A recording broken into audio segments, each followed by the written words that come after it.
Nick Gauntlet, Private Knight, by Austin McKinley. Chapter 8.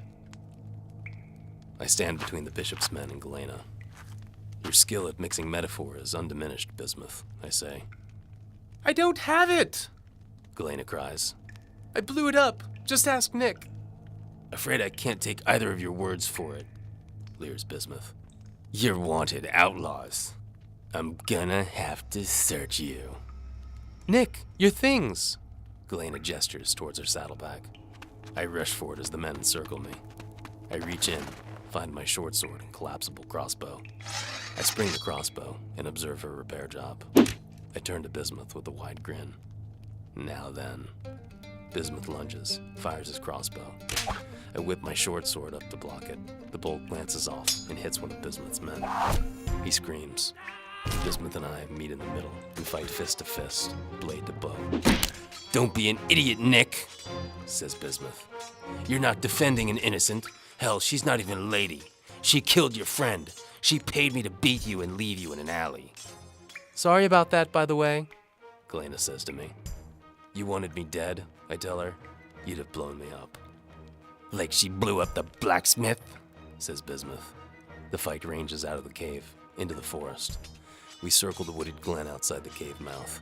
One of Bismuth's men rushes me from behind. I point the crossbow over my shoulder, shoot him square in the chest. Why are you doing this? Bismuth asks. It's a good question. He knocks my short sword out of my hand so hard it sticks into a tree. We fight crossbow to crossbow. I realize in that moment how truly awful it is to be as morally rudderless as Bismuth. Galena and I are actually a lot alike.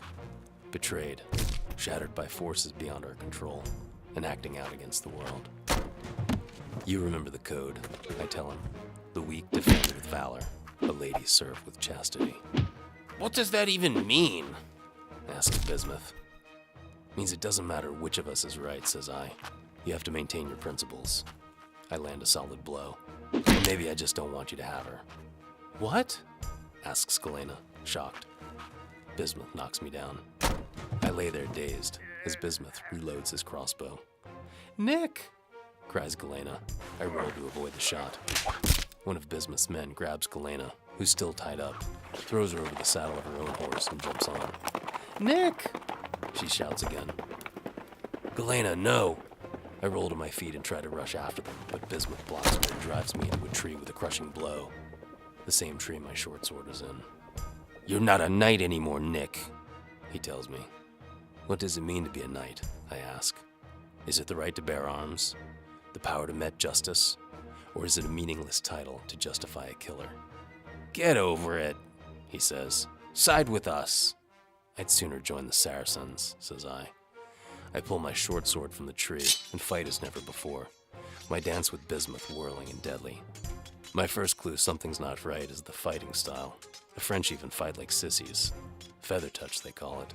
They flick steel with as little contact as possible to avoid a bind, thrust.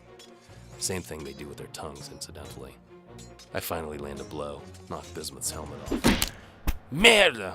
He says, and the accent is gone, replaced by one that originates much further south.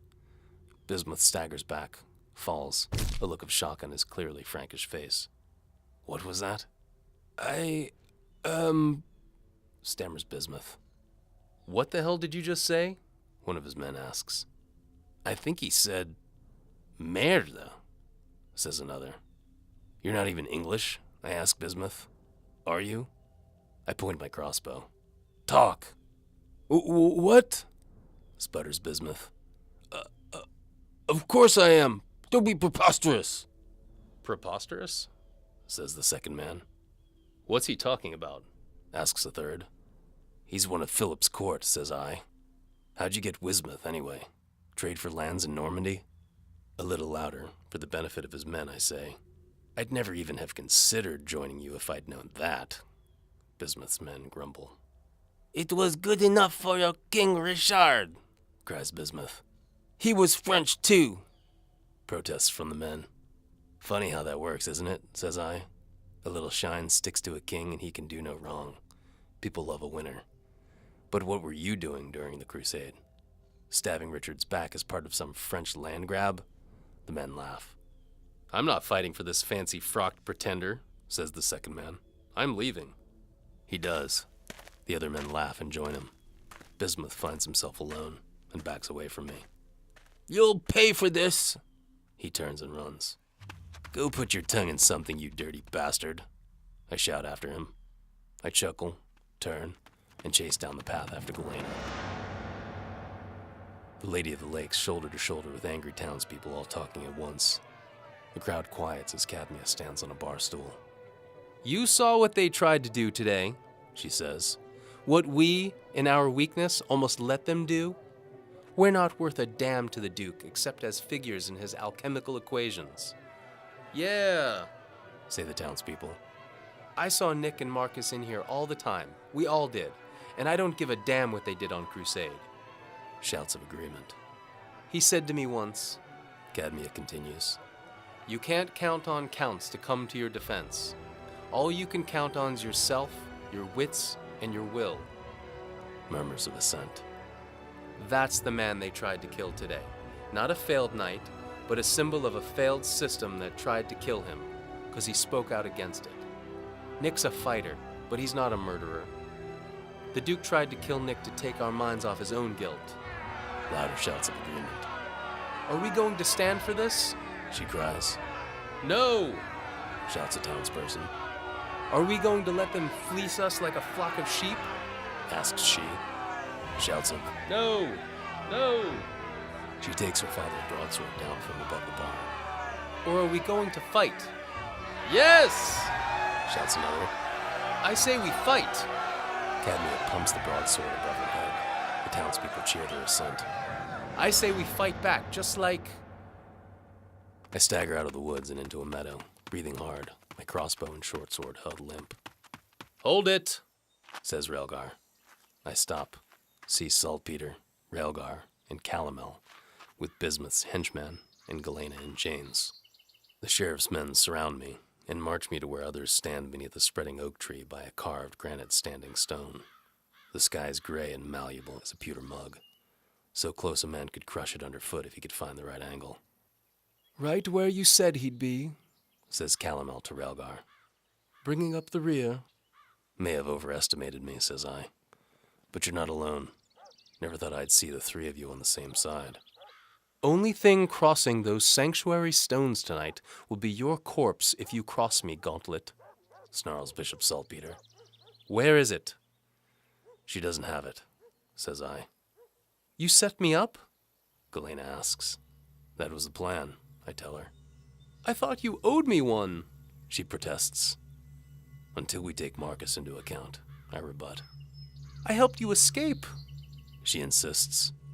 Other 3 horses had orders not to pull unless you compromise the chains, says I.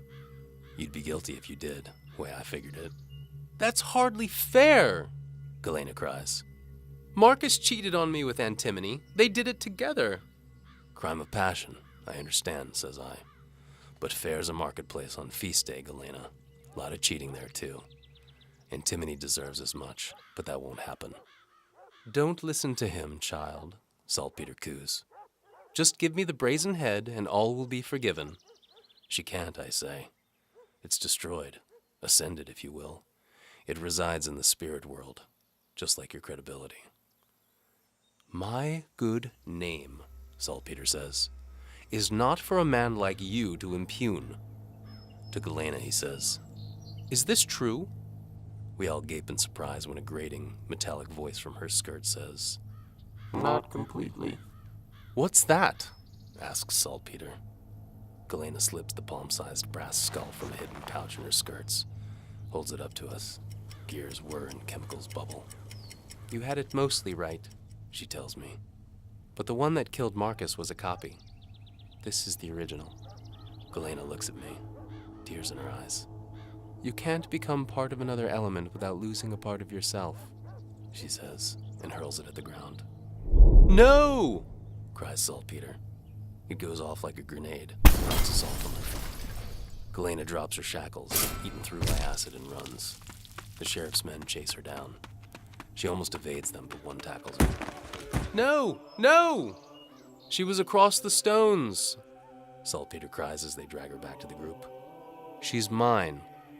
I didn't see anything, says Calomel. This isn't right. Saltpeter warns him. I'll inform the Archbishop. She belongs to the church. The bishop's man looks from him to the Duke's men. He's not getting involved. Make sure you search her right this time. Raelgar tells his men and puts another pair of shackles on her hands and on her feet. To Galena, he says, Don't bother burning through these. I've got a dozen more. The Duke's prison won't be kind for a woman, but the town needs to know the truth. What a waste. Saltpeter shakes his mitre. A head of prophecy. She'll make another one. Calomel points his cane. She'll make it for me. But we still need a scapegoat, and we have a convicted murderer right here.